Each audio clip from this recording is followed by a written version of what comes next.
Bonjour chers amis, bonjour chers bénévoles, en particulier ceux d'Albatros en Montérégie. Aujourd'hui, nous allons réfléchir ensemble à un problème qui nous arrive fréquemment. Nous voulons réfléchir sur le patient qui ne parle pas. Voyez-vous, lorsque nous arrivons pour voir un nouveau patient que nous accompagnons, nous tapons à la porte, nous nous présentons. Bonjour, je suis le bénévole du mardi matin. Nous expliquons un peu ce que le bénévole vient faire. Nous sommes de parfaits étrangers. Nous pourrions être regardés avec suspicion. Nous pourrions être rejetés. Je n'ai pas besoin de bénévole. Mais à l'occasion de la rencontre, voilà que la personne vous accueille, vous offre de vous asseoir quelques minutes et puis vous vous mettez à parler. Et au bout de quelques instants, vous avez la surprise de voir qu'elle se met à vous raconter ce qui lui est arrivé dans les dernières semaines, les inquiétudes liées à ses déménagements à l'hôpital, à l'unité, dans ce lit, les inconforts et petits échanges sur ce qui se vit, ce qu'elle est en train de vivre. En fait, ce qu'elle fait, c'est qu'elle utilise l'espace que vous lui avez fait pour s'exprimer et pour se dire. On appelle ça de la narrativité. Mais oui, la fait de se raconter. Savez-vous, on utilise ça constamment, la narrativité. Quand les enfants reviennent de l'école, ils vous racontent leur journée et racontant ce qu'ils ont vécu, ils sont en train de le comprendre autrement, de l'organiser autrement. Un jour, j'ai vu une madame qui m'a raconté sa vie. Je la voyais pour une question de douleur, et elle m'a raconté sa vie. Ça a pris 2 heures. Au bout de 2 heures, j'étais obligé de lui dire « Madame, je dois vous abandonner, je vous reverrai la semaine prochaine. » Et elle m'a dit « Merci, docteur, pour cette belle conversation. » Ce n'était pas une conversation, c'était un monologue. Mais ce monologue avait été très utile pour elle. Le lundi qui suit, je vais la voir et je ne peux pas entrer dans la chambre parce qu'elle est sur une civière, elle va à la salle d'opération. Je lui fais un petit bonjour. Et puis une semaine après, je la retrouve alors qu'elle est au fauteuil. Je tape à la porte, j'entre dans la chambre, elle a un grand sourire. Elle me dit « Merci pour la dernière rencontre. » Madame, la dernière rencontre, je vous ai fait un petit bye-bye parce que je ne pouvais pas rentrer dans la chambre. Oui, c'est vrai. Je m'en allais à la salle d'opération. J'ai été éclaté en 1000 morceaux. Je ne savais pas si je voulais en revenir. Je ne voyais qu'un trou noir devant moi. Et quand je vous ai vu, je me suis retrouvé dans la bulle de notre rencontre de vendredi. Et je me suis retrouvé réunifié. Et je suis parti confiante. Merci. Est-ce que je pouvais deviner ce qui s'était passé? Sûrement pas. Mais vous notez que la narrativité du vendredi d'avant avait permis à cette madame de se revoir comme avec un œil nouveau dans sa vie. Vous savez, personne ne raconte sa vie 2 fois de la même façon, parce qu'on le raconte toujours à la lumière du moment présent. Ce moment de magie qui avait permis à cette madame de partir confiante à la salle d'opération, ce n'était pas le résultat de mon opération, c'était le résultat de sa narrativité. Tout ce que j'avais fait, c'est d'étendre une oreille pour que la parole s'élève, et s'élevant, que de nouvelles perspectives sur sa vie à elle lui permettent de jaillir, ramenant ce sentiment merveilleux de ce qu'est la vie. Dans notre travail, voyez-vous, ce n'est pas nous qui faisons ce bout de chemin, et c'est le malade. Tout ce que nous faisons, c'est de lui permettre, en ouvrant un espace, de le faire. Et on a là donc l'évidence que le parler de sa vie, est un outil essentiel pour notre travail. Qu'arrive-t-il quand le malade ne peut pas parler? C'est ce que nous allons voir maintenant. Alors je suis appelé à voir un malade à l'unité de soins palliatifs comme bénévole. Je frappe à la porte, pas de réponse. J'entre et je vois ce malade qui est allongé sur son lit. Il respire doucement, il a les yeux fermés. Il ne répond pas à mon bonjour. Il est en coma. Le coma est une chose qui arrive fréquemment à la fin de la vie. Et vous savez, le coma, c'est au début comme s'il n'y avait plus assez d'énergie pour que le cerveau réponde. Le malade est là, il entend tout. Si vous lui parlez, il entend ce que vous lui dites. Mais il ne peut pas répondre. Il est donc un petit peu comme coupé. Et moi, bénévole, je ne sais pas très bien quoi faire. Je suis comme devant quelqu'un à qui je ne sais même pas s'il va entendre ce que je vais dire. Je fais 2 fois le tour du lit et peut-être que je m'en vais prématurément.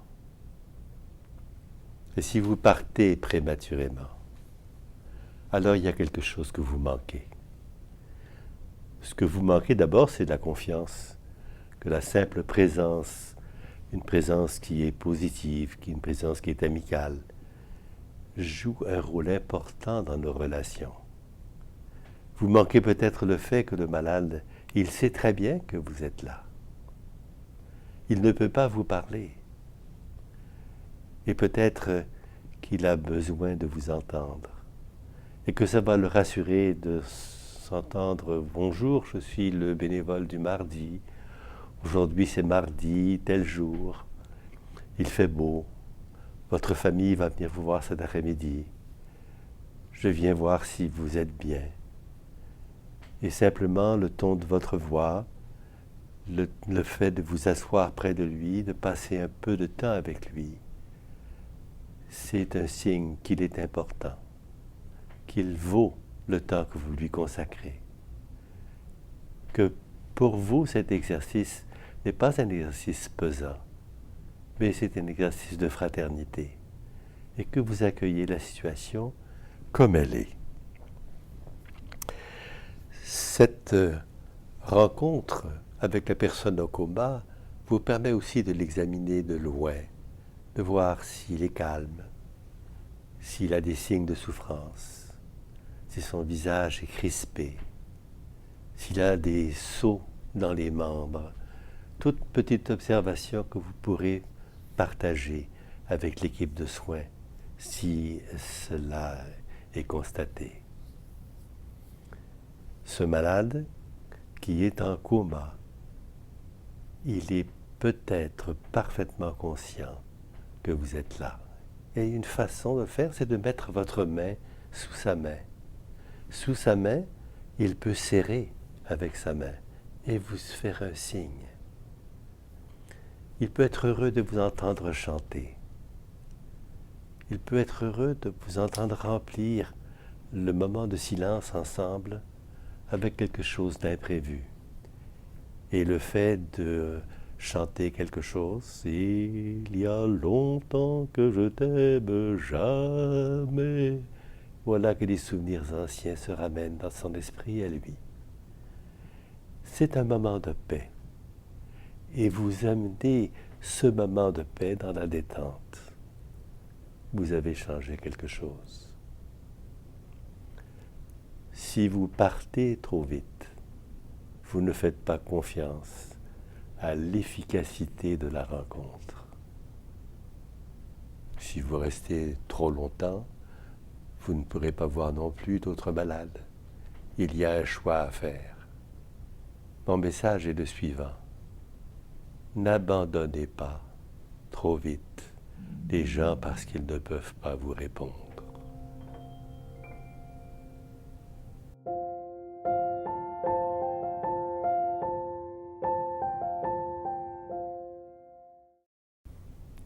Dans l'autre cas, on est en déficit de narrativité parce que le malade qui est là devant vous ne peut plus vous parler. Il a eu un accident cérébrovasculaire. Une partie des cellules de son cerveau ne fonctionne plus. Il entend tout, il comprend tout, mais il ne peut plus vous parler. Souvent, c'est lié à des déficits même moteurs. Par exemple, son visage est peut-être paralysé d'un côté. Et vous voyez un visage asymétrique. Vous voyez aussi un visage qui n'a plus ces réponses émotives que l'on cherche lorsqu'on est en conversation avec quelqu'un. Ce petit sourire fin qui nous encourage à aller plus loin, il n'est plus là. Même quelquefois, le côté de la bouche est paralysé et de la salive s'en échappe. Elle est une petite serviette à la main pour éponger continuellement cette salive qui sort. Et c'est une image qui n'est pas une image d'elle-même qui est idéale. Elle a un peu honte de ça. Et pourtant, elle n'y peut rien. Sachez que le visage de celui à qui on parle a un effet sur nous. Et cet effet nous encourage ou nous décourage de poursuivre la communication avec lui ou avec elle. Cette personne qui ne parle plus, elle est fâchée de ne plus pouvoir s'exprimer. Elle ne s'est pas encore habituée à ça. Elle ne comprend pas qu'on ne la comprend pas à demi-mot parce qu'il n'y a pas de demi-mot. Alors il faut trouver une façon de faire en sorte d'utiliser ce qu'elle peut faire. Elle peut faire souvent plus que vous pensez. D'abord, lui poser des questions à laquelle elle peut répondre par oui, par non. Ensuite, de reformuler ce qu'elle a voulu vous dire pour être bien certain que vous comprenez. D'essayer d'entrer à l'intérieur de sa culture à elle. Et sa culture à elle peut être complexe. Souvenez-vous que les gens qui ne parlent pas, quelquefois peuvent encore chanter. Tout au moins chantonner, si les mots ne sont pas là, l'air peut être là. Et donc essayez de retrouver, utiliser tout ce qui est possible pour faire cette rencontre efficace. Parce que voyez-vous, cette rencontre doit être encore plus riche que celle qu'on aurait eue si elle pouvait parler. Parce qu'il faut combler ce déficit. Et pour combler ce déficit, on va mettre en action de la créativité relationnelle. Qu'est-ce que la créativité relationnelle? Introduire quelque chose qui ouvre un nouvel espace. Cette malade, par exemple, qui ne peut pas parler, je peux introduire un élément inattendu. Ah, le voici. C'est un petit loup gris qui vient du nord du Canada. Savez-vous, il ne parle pas non plus. Lui aussi, il est aphasique. Et voilà qu'il y a une troisième personne dans notre conversation. Bonjour petit loup, comment va Maria aujourd'hui?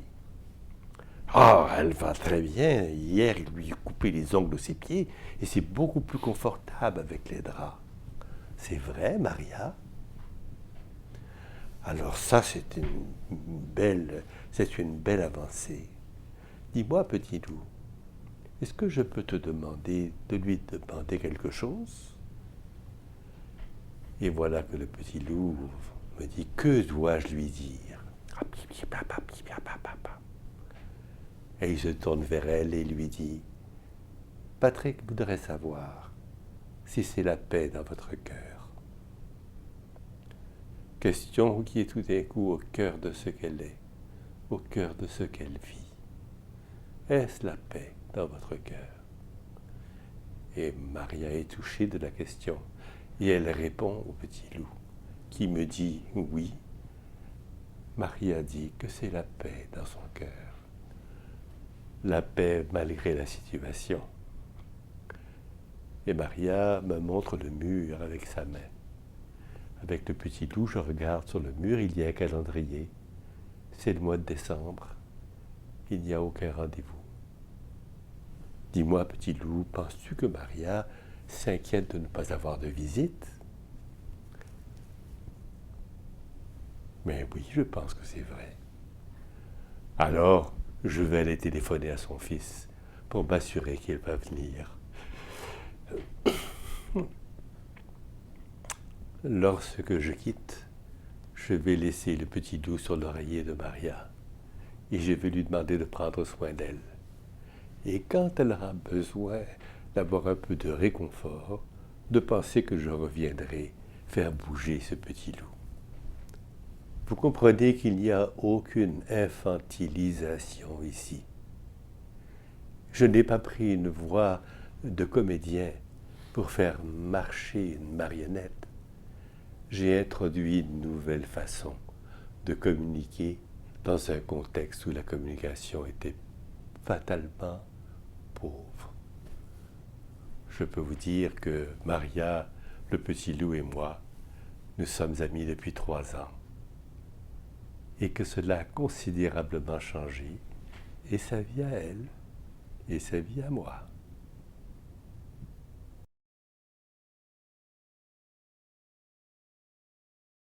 Le contact de l'humanité est toujours un contact plein de mystères et plus grand que nous. Et il nous envahit. Il nous envahit dans des espaces que nous n'habitons pas tous les jours. Ça devient fatalement un peu touchant. Je trouve que c'est approprié que ce soit comme ça, dans la condition que ça ne prenne pas toute la place, et puis qu'on soit encore capable d'être soi-même. Et c'est touchant, c'est parce qu'il y a quelque chose qui sort de nous. Nous sommes là pour faire que la vie soit riche de spirituel et riche de sens, et de nouveaux sens. Tous les moyens pour obtenir ça sont bons. Et je pense que si on fait passer ce message-là, alors le bénévole est conscient de ce rôle-là. Sans ça, il n'est pas conscient, c'est plus social. Le bénévolat, ce n'est pas du social, c'est de l'humanitaire. C'est un autre monde. Nous avons réfléchi rapidement, mais j'espère utilement, sur un malade qui est en coma ou chez une malade qui ne peut plus parler. Je voudrais réfléchir un peu avec vous sur un malade qui ne veut plus parler. Alors voilà quelqu'un qui vient d'apprendre qu'il a une maladie grave et qu'il lui reste très peu de temps. C'est brutal. Il le sait depuis 15 jours. Il ne se comprend pas là-dedans. Il est déprimé. Sa vie vient de perdre le sens qu'elle avait. Il se trouve blessé. Il n'a pas de mécanisme. Il ne sait pas comment répondre. C'est une blessure nouvelle, d'une intensité, d'une profondeur qui le désarme complètement. Il ne veut plus être vu comme ça. Il ne veut plus et il ne comprend plus l'utilité de maintenir des liens, même avec ceux qu'il aimait. Il a mis sur la porte de sa chambre « Pas de visite, s'il vous plaît ».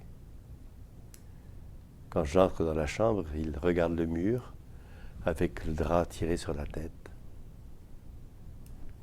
Il ne veut pas parler.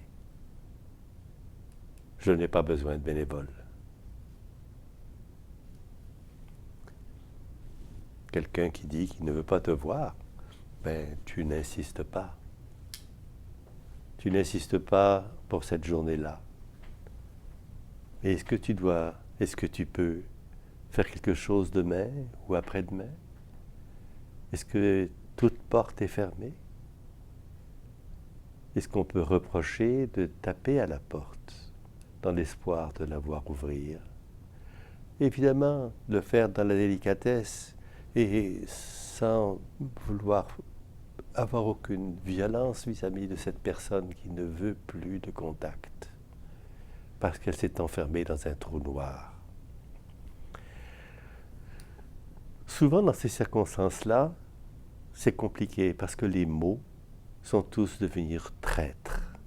Le mot que tu dis, ça n'est pas le mot qu'il entend. Et derrière tout ce que tu fais, lui voit des motifs que pourtant toi, tu n'as pas. Et donc, ça devient très difficile de le rejoindre.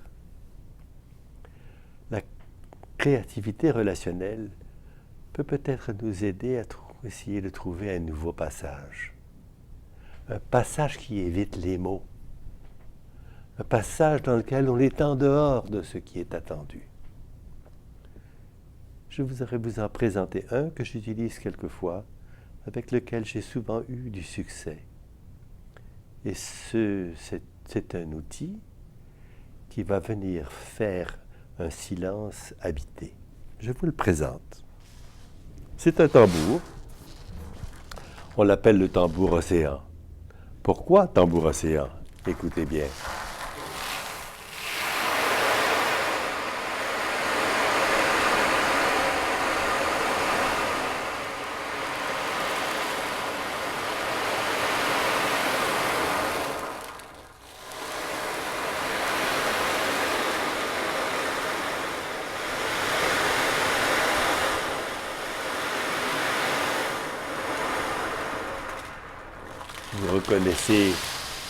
Vous reconnaissez le bruit des vagues.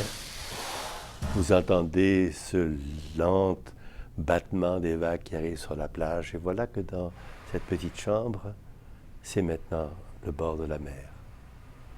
Avec un peu de temps, il y a comme de l'iode dans l'air et un peu de sel sur la langue. Nous sommes tous les deux dans un espace nouveau. Un espace où il n'y a pas de mots. Un espace où si on accepte ce battement pendant quelques instants, quelques minutes, quelques 5, 6, 7 minutes, et avec un silence rempli par un bruit qui n'est plus un bruit de malaise. Mais peut-être que ce malade va être surpris par cette ouverture et accepter de faire quelques pas avec vous. Pourquoi est-ce que c'est efficace? Pourquoi est-ce que le malade peut accepter ça? J'ai une hypothèse là-dessus que je voudrais partager. Lorsque nous étions tout petits dans le ventre de maman, nous entendions le placenta faire pshhh, pshhh, 60 fois par minute. Et le petit cœur fœtal qui était le mien faisait pip, pip, pip, pip, pip, pip, un petit bruit minuscule que j'ai même de la difficulté à trouver quand j'ausculte le ventre de maman, parce que le placenta fait trop de bruit. Je suis en train de flotter dans un liquide chaud, parfaitement nourri, en plein bonheur. J'entends la voix de ma maman. Et déjà, j'apprends à pleurer dans ma langue. Un petit français, un petit anglais et un petit chinois ne pleurent pas de la même façon, parce qu'ils ont appris dans le ventre de maman ces rudiments de sons qui font partie de la langue. Et voilà qu'il a un souvenir qui vient d'avant tous les mots. Un souvenir qui vient d'avant le moment de la respiration. Un souvenir lié à un bonheur qui était là avant la vie. Et peut-être que ce lien avec des souvenirs archaïques fait partie de ce qui nous fascine dans le bruit de la mer. Peut-être que si nous n'étions pas nés dans la mer, nous n'aurions pas ce souvenir de la mer. Voilà que le malade s'est mis à prendre le tambour de ma main et à le faire bouger lui-même, m'indiquant qu'il n'est pas agressé par ça, mais que c'est une piste nouvelle, une piste qu'il n'avait pas prévue, qui le surprend. Et peut-être que c'est la seule chose que vous aurez fait ce jour-là. Mais revenez le lendemain. Revenez avec le tambour. Revenez essayer de faire quelques pas avec lui. Quelquefois, ça marche très bien. Quelquefois, ça ne marche pas. Et si ça ne marche pas, vous aurez essayé.